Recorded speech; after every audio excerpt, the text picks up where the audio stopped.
Hello everyone, welcome to success with Rai academy. 29 जुलाई 2021 के दैनिक जागरण के राष्ट्रीय संस्करण को आज के इस वीडियो में हम डिस्कस करेंगे। तो चलिए वीडियो को स्टार्ट करते हैं।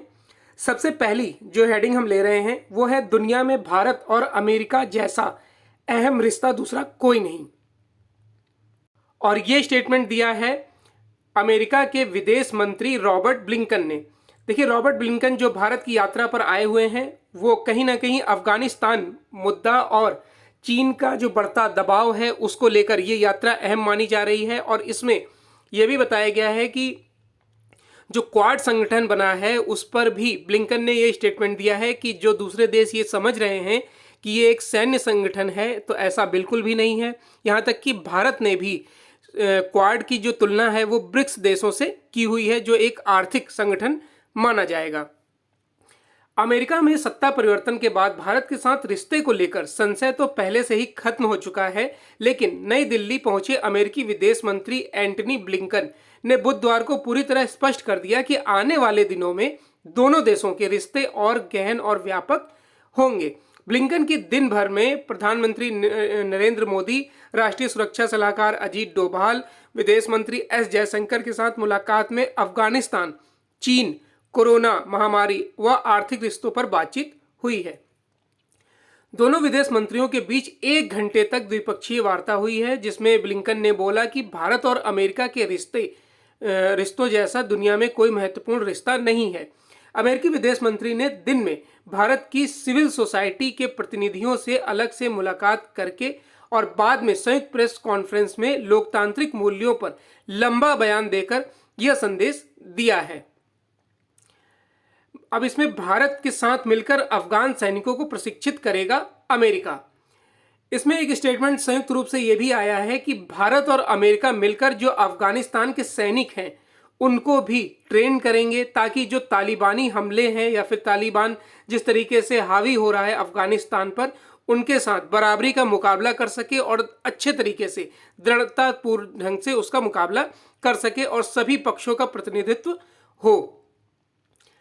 आगे न्यूज में यह भी बताया गया है कि मानवाधिकार पर बोले ब्लिंकन। देखिए, लोकतांत्रिक मूल्यों का मतलब ही मानवाधिकार होता है, यानी कि अगर वहां पर लोकतंत्र स्थापित है तो किसी भी देश में मानवाधिकार का उल्लंघन नहीं होना चाहिए। अमेरिका इसका पक्ष लेता है और उन्होंने भारत को भी लोकतांत्रिक देश बताया कि यह सबसे बड़ा लोकतांत्रिक देश है और यहाँ मानवाधिकारों का उल्लंघन नहीं होता है।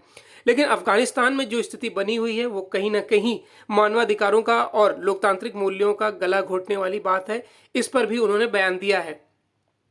जयशंकर ने भी इस पर एक स्टेटमेंट दिया है कि दोष रहित देश होने का सवाल भारत पर उसी तरह से लागू होता है जैसे कि अमेरिका या अन्य देशों पर। आज़ादी बहुत जरूरी है, लेकिन इसे खराब गवर्नेंस या गवर्नेंस के नहीं होने के बराबर नहीं रखा जा सकता। हर राजनेता का नैतिक दायित्व है कि वह अपने देश के सभी ऐतिहासिक गलत व सही फैसलों के बारे में बताए, जिससे हाल के वर्षों में लिए गए फैसलों की जानकारी भी हो।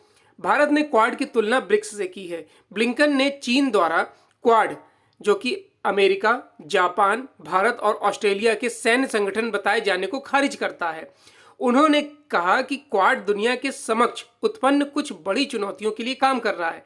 जयशंकर ने क्वाड की तुलना ब्रिक्स देश यानी कि ब्राजील, रूस, भारत, चीन और साउथ अफ्रीका से की है। अब नेक्स्ट न्यूज पर आते हैं। नेक्स्ट न्यूज है कि बैंक में सुरक्षित रहेगी 5 लाख रुपए तक की रकम। देखिए, ये जो न्यूज़ है ये बजट में ही इसकी घोषणा कर दी गई थी। बजट जो 2021 का था उसमें ये घोषणा कर दी गई थी कि अभी तक जैसे मान लीजिए कोई बैंक है वो दिवालिया हो गया या फिर कोई बैंक अपने आप को दिवालिया घोषित कर देता है या भाग जाता है, तो उस स्थिति में आरबीआई के नियम के द्वारा आपका सिर्फ 1 लाख रुपया सुरक्षित रहता था, या कह सकते हैं कि 1 लाख रुपए तक का बीमा आपको मुहैया कराया जाता था। भले ही आपके अकाउंट में 10 लाख रुपए हो या 2 लाख रुपए हो या फिर 15 लाख रुपए हो, आपको मिलेगा 1 लाख। अब इसमें प्रावधान यानी कि चेंज कर दिया गया है इसको।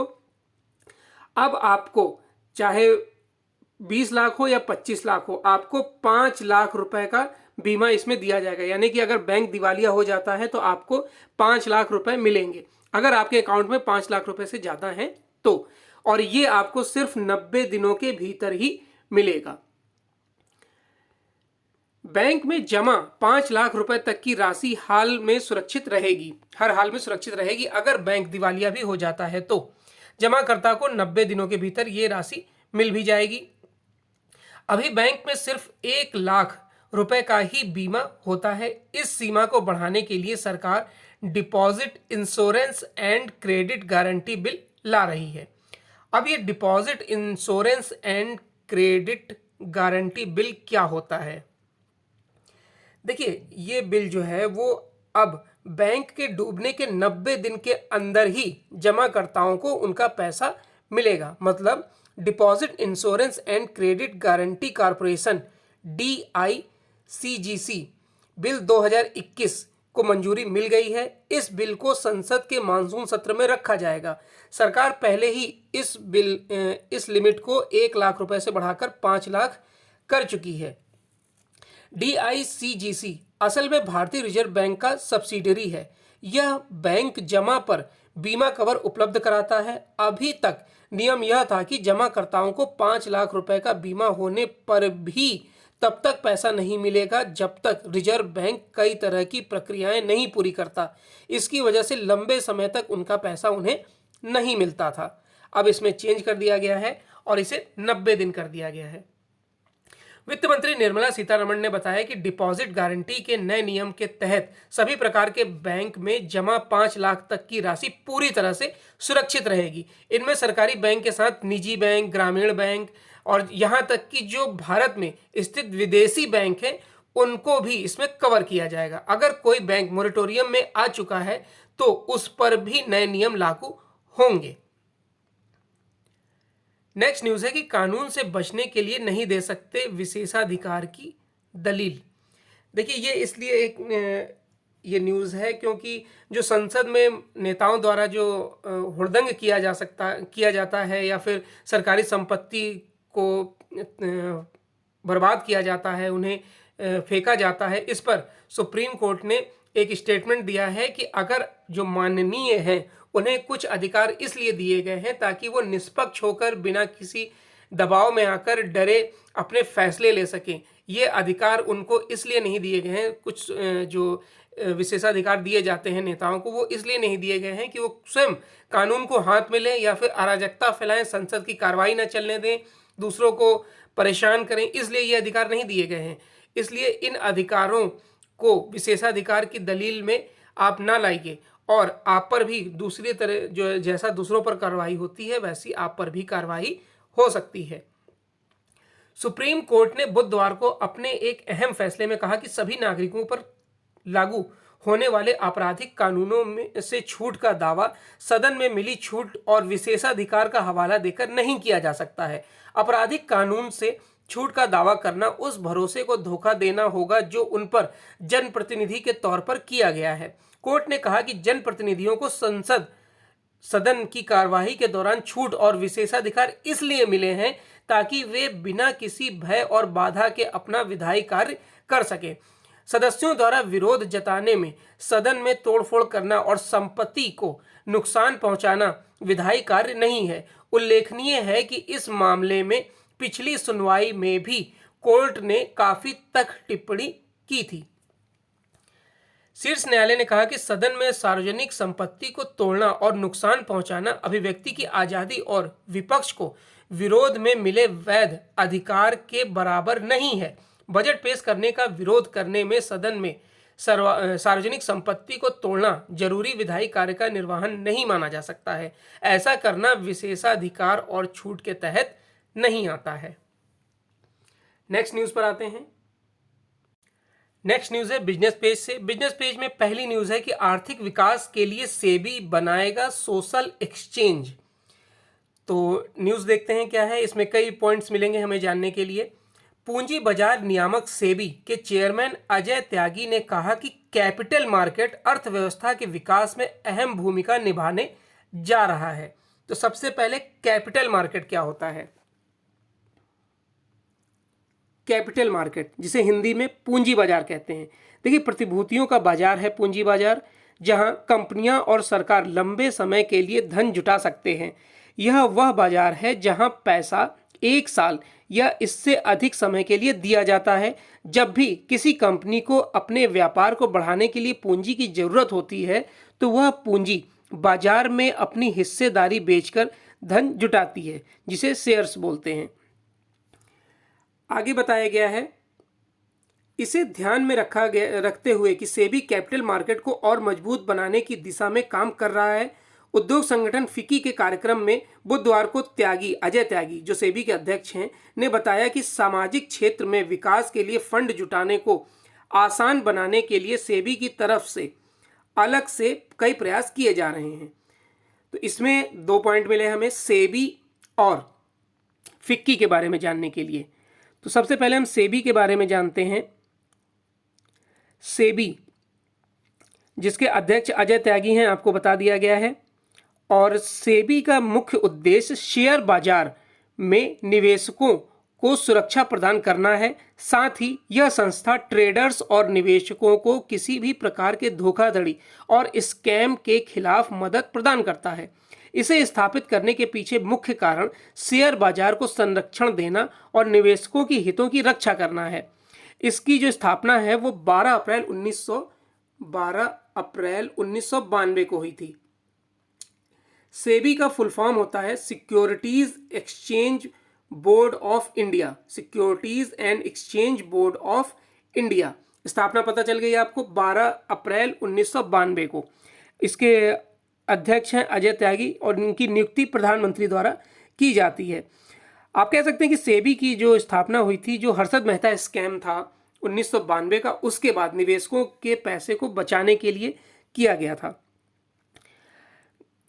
अब इसकी सुरक्षा के लिए कैसे सुरक्षा करता है सेबी? देखिए, सेबी जो है वो म्यूचुअल फंड और उद्यम जैसे निवेश योजनाओं को पंजीकृत कराता है और उनके कामकाज को विनियमित करता है। यानी कि जो पैसा आप लगाते हैं उन पर पूरी तरीके से देख रेख करता है कि जिस कंपनी में पैसा लगाया गया है वो रजिस्टर्ड है या नहीं। स्वनियामक कंपनियों का प्रचार और नियंत्रण इसके तहत आता है। प्रतिभूति बाजार से संबंधित धोखाधड़ी और अनुचित व्यापारिक तरीकों पर नजर रखी जाती है सेबी द्वारा। कंपनियों के प्रमुख लेन देन और टेक ओवर का अवलोकन भी इसमें किया जाता है। यानी कि अगर कोई कंपनी दूसरी कंपनी को खरीदती है, उसमें क्या प्रावधान किए गए हैं, किन नियमों का पालन किया गया है, ये भी इसमें देखा जाता है। अब आगे है फिक्की। फिक्की के बारे में जान लेते हैं। फिक्की का फुल फॉर्म होता है federation of Indian chambers of commerce and industry.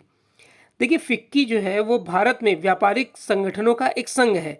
GD Birla और पुरुषोत्तम दास ठाकुर दास द्वारा महात्मा गांधी की सलाह पर 1927 में स्थापित किया गया था इसे। यह भारत में सबसे बड़ा और सबसे पुराना व्यापारिक संगठन है। वर्तमान में उदय शंकर इसके अध्यक्ष हैं। आगे पढ़ते हैं। इसके तहत सोशल स्टॉक एक्सचेंज की स्थापना की जाएगी ताकि सामाजिक क्षेत्र के विकास से जुड़ी वित्तीय व्यवस्था के लिए पूरा वातावरण तैयार हो सके। उन्होंने बताया कि सेबी ने स्टार्टअप्स को एक्सचेंज में सूचीबद्ध होने के लिए सहूलियत के लिए इनोवेटर्स ग्रोथ प्लेटफॉर्म का गठन किया है। तो सबसे पहले आप ये जानिए कि सोशल स्टॉक एक्सचेंज क्या होता है।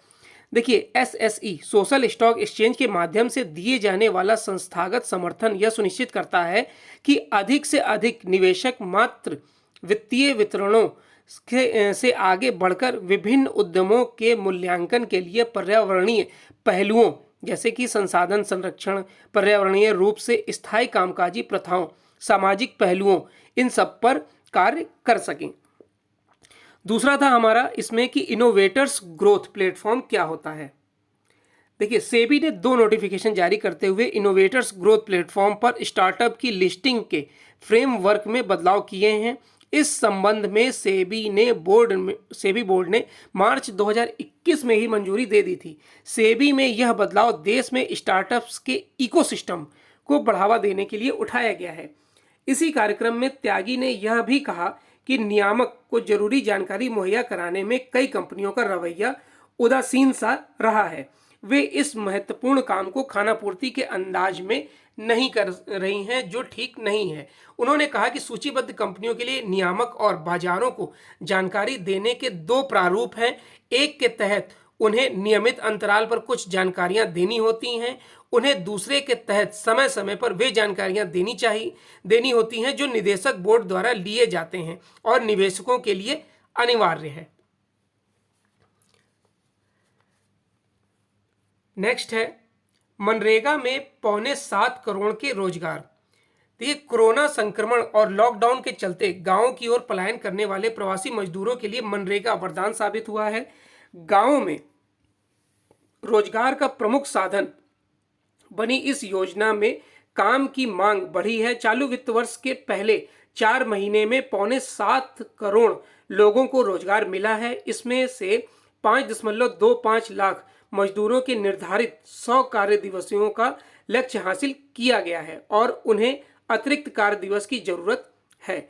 मनरेगा के बारे में जान लीजिए। मनरेगा जो है, इसका फुल फॉर्म महात्मा गांधी राष्ट्रीय ग्रामीण रोजगार गारंटी अधिनियम, इसका फुल फॉर्म है। देखिए यहाँ पर लिखा गया है और इसकी शुरुआत 2005 में यूपीए गवर्नमेंट द्वारा की गई थी। यानी कि एक ये रोजगार देता है आपको और इसमें 300 रुपये तक प्रतिदिन आपको रुपए मिलेंगे और 100 दिन कार्य आपको आपसे लिया जाता था। तो ये ग्रामीण इलाकों में काफ़ी प्रचलित योजना है और इसी योजना के तहत यूपीए गवर्नमेंट ने 10 साल तक सत्ता हासिल की थी। नेक्स्ट न्यूज़ है, एडिटोरियल पेज से पहला आर्टिकल है हमारा, मंदिरों पर सरकारों के अवैध कब्जे। और ये आर्टिकल लिखा है इंडिक एकेडमी के सदस्य एवं वरिष्ठ स्तंभकार विकास सारस्वत द्वारा। देखिए, आर्टिकल में बताया गया है कि किस तरीके से मंदिरों पर सरकारों के अवैध कब्जे हैं। आप कह सकते हैं कि उनकी जो दान प्रक्रिया जो है उस पर भी सरकार कब्जा करना चाहती है, जमीनों पर सरकार कब्जा करना चाहती है। हालांकि इस पर आर्टिकल में यह भी बताया गया है कि सरकार चर्च और जो आप कह सकते हैं कि इसमें चर्च के साथ साथ मस्जिदों पर सरकार कभी नियंत्रण नहीं करती है, लेकिन मंदिरों पर आरएसएस या फिर सरकार द्वारा जरूर नियंत्रण किया जाता है। उनके जो कितना लेखा जोखा है उस पर भी नियंत्रण रखती है। तिरुपति मंदिर का उदाहरण ले लीजिए, सरकार उसका ऑडिट कराती रहती है। तो कई बातें इस आर्टिकल में बताई गई हैं जो ये बताती हैं कि सरकार का ये अवैध कब्जा ही माना जाएगा। हाल में विश्व हिंदू परिषद ने सरकार से हिंदू मठ और मंदिरों को सरकारी नियंत्रण से मुक्त करा कर हिंदू समाज को वापस करने की मांग की है। विश्व हिंदू परिषद के कार्यकारी अध्यक्ष आलोक कुमार ने पूछा कि सरकार क्यों तय करे कि मंदिर का पुजारी कौन होगा और वहां पूजा कैसे होनी चाहिए। यह भारत व्यवस्था में उत्पन्न विकृति का ही प्रमाण है कि शासन ने ना तो सही मायने में पंथ निरपेक्ष है और ना ही पंथ सापेक्ष। अन्यथा ऐसा संभव नहीं था कि सरकारें अन्य मतों को छोड़ केवल हिंदू धार्मिक प्रतिष्ठानों को अपने कब्जे में लेने का साहस करती। 15 राज्यों में करीब 4 लाख मंदिरों पर प्रत्यक्ष या परोक्ष सरकारी नियंत्रण है। देखिए यहाँ पर लिखा गया है। उसके बाद अनुच्छेद 26 के बारे में बताया गया है कि अनुच्छेद 26 द्वारा प्रदत्त उस मौलिक अधिकार का सीधा हनन है जिसके तहत प्रत्येक समुदाय को अपनी धार्मिक संस्थाओं की स्थापना, प्रबंधन और शासन की स्वतंत्रता है। बाकी मतों को छोड़कर केवल हिंदू मंदिरों पर ही नियंत्रण अनुच्छेद 14 एवं 15 के लिए दिए समानता के मूल अधिकारों का अतिक्रमण है। देखिए अनुच्छेद 26 क्या है। देखिए अनुच्छेद 26 के तहत ये अधिकार मिलता है कि आप धार्मिक संस्थाओं की स्थापना कर सकते हैं, यानी कि मंदिरों की स्थापना कर सकते हैं, मस्जिदों की स्थापना कर सकते हैं। अपने अपने समुदाय के आप मंदिर, मस्जिद, गुरुद्वारा ये सब बनवा सकते हैं और अपनी धार्मिक उसका प्रबंधन भी आप कर सकते हैं। ये भी स्वतंत्रता है आपको, उसमें किसी का हस्तक्षेप नहीं होगा। प्रशासन आप चला सकते हैं उस समिति का। ये सारी जो स्वतंत्रता है वो अनुच्छेद 26 में दी गई है। उसके बाद जो अनुच्छेद 14 और 15 है उसमें आपको किसी भी धर्म को मानने के लिए स्वतंत्रता दी गई है। आप पर कोई नियंत्रण नहीं हो सकता है, आप किसी भी धर्म को मान सकते हैं, आप पर किसी प्रकार का कोई दबाव नहीं बनाया जाएगा। लेकिन कहीं ना कहीं ये जो अब गवर्नमेंट है वो मंदिरों का अधिग्रहण कर रही है, उस पर ये लागू कर रही है लोगों पर कि आप मतलब हम पुजारी देंगे, शासन हम चलाएंगे, कितना धन आ रहा है, किस तरीके से उस पर नियंत्रण करना है, ये सब सरकार बताएगी। तो यहाँ पर इसका विरोध किया जा रहा है। विभिन्न राज्य सरकारों द्वारा मंदिर नियंत्रण हेतु प्रवर्तित कानून सामाजिक न्याय एवं कुप्रबंधन को बहाना बनाकर लाए गए, परंतु सरकारी नियंत्रण में मंदिरों की जमीनों पर अंधाधुंध कब्जे, बड़े पैमाने पर हुई मूर्ति और शिल्पों की चोरी और दान में आए चढ़ावे का दुरुपयोग दर्शाता है कि सरकारी नियंत्रण में कुप्रबंधन और भ्रष्टाचार चरम पर है। आगे आर्टिकल में बताया गया है, जहां तक मंदिरों के माध्यम से सामाजिक न्याय साधने की बात है तो दूसरे मतों के पूजा स्थलों में भी कई समस्याएं देखने को मिली हैं। मस्जिदों में महिलाओं के नमाज पढ़ने के अधिकार की मांग उठती रही है। दलित ईसाइयों द्वारा पादरियों की नियुक्ति में भेदभाव या फिर गिरजा में उन्हें अलग बैठाने की शिकायतें आती रही हैं। इसके बावजूद किसी सरकार ने उसकी तरफ ध्यान नहीं दिया, मस्जिद या चर्च को नियंत्रण में लेने की हिम्मत तक नहीं जुटाई। लेकिन मंदिरों में दलितों के प्रवेश संबंधी शिकायतें बीते दिनों की बात हो गई। मतलब कि अगर आप कह सकते हैं कि ईसाइयों में भी जो दो समुदाय होते हैं उसमें एक को अलग बैठाया जाता है, या कह सकते हैं पीछे बैठाया जाता है। मस्जिदों में महिलाओं की एंट्री आप नहीं होने देते हैं क्योंकि आप उसे धार्मिक स्वतंत्रता से जोड़ते हैं। लेकिन जब मंदिरों में दलितों के प्रवेश की बात आती है तो आप उस पर फरमान जारी कर देते हैं, उसको कानून बना देते हैं। तो ये दो रवैये जो आप कह सकते हैं डबल स्टैंडर्ड है वो गवर्नमेंट का, वो सामने आता है। मंदिरों के प्रति अपेक्षित रवैया 1925 के Madras religious and charitable advantage act की देन है। मुस्लिम और ईसाई समुदायों के विरोध के बाद इसे Madras Hindu religious and charitable endowment act में परिवर्तित कर हिंदू मठ और मंदिरों को नियंत्रण में लेने के लिए लिया गया। यह एक्ट द्रविड़ कजगम का पूर्ववर्ती रूप जस्टिस पार्टी लाई थी। मंदिरों के सरकारी नियंत्रण का एक परिणाम यह हुआ कि अनुच्छेद 12 के अंतर्गत ऐसे मंदिर राज्य की परिभाषा में आ जाते हैं, क्योंकि इनके अनुसार राज्य द्वारा नियंत्रित या संचालित कोई भी संस्था राज्य की ही मानी जाती है। यानी कि अनुच्छेद 12 में वो संस्था राज्य की मानी जाएगी। इससे इन मंदिरों के प्रबंधन से जुड़े पहलुओं और नौकरियों, रख रखाव आदि में गैर हिंदुओं या नास्तिकों के प्रतिभागी होने पर कोई रोक नहीं है। हिंदू मठों में सिर्फ गर्भगृह, मूर्ति या पूजा ही नहीं बल्कि सभी क्रियाओं, कर्मियों और प्रांगण की पवित्रता भी महत्वपूर्ण होती है। ऐसे में श्रद्धा और संस्कृति के केंद्रों पर सरकारी नियंत्रण न सिर्फ इस क्षेत्र के महत्व को दूषित करता है बल्कि पुजारियों तक की नियुक्ति को गैर धार्मिक क्रिया बताकर अपने अधिकार क्षेत्र में ले लेता है। पुरी जगन्नाथ मंदिर में तो इस विकृति के अंतर्गत न्यायालय द्वारा सेवा और पूजा को भी धार्मिक के साथ साथ लौकिक क्रिया बताया गया है। सरकारों द्वारा मंदिर को सार्वजनिक स्थल मानने की मानसिकता ने मंदिरों को स्मारक और संग्रहालयों की श्रेणी में ला दिया है। नेक्स्ट आर्टिकल है दानिश सिद्दीकी की हत्या में छिपा संदेश, और यह आर्टिकल लिखा है लेखक राज्यसभा के पूर्व सदस्य और स्तंभकार हैं बलबीर पुंज द्वारा। देखिए आर्टिकल में कुछ खास नहीं है, इसमें सिर्फ ये बताया गया है कि जो आप कह सकते हैं ये जो दानिश सिद्दीकी हैं ये भारत के पत्रकार थे और ये अफगानिस्तान में तालिबान द्वारा जो आक्रमण किया जा रहा है उसको कवर कर रहे थे फोटो के माध्यम से।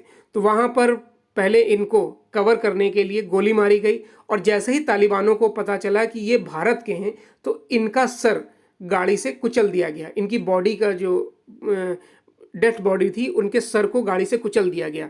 हालांकि बाद में तालिबान ने इस पर आपत्ति मतलब खेद जताया, लेकिन कहीं ना कहीं ये रवैया तालिबान का ये बताता है कि आप भारतीयों से या भारतीयों के प्रति आपकी क्या सोच है।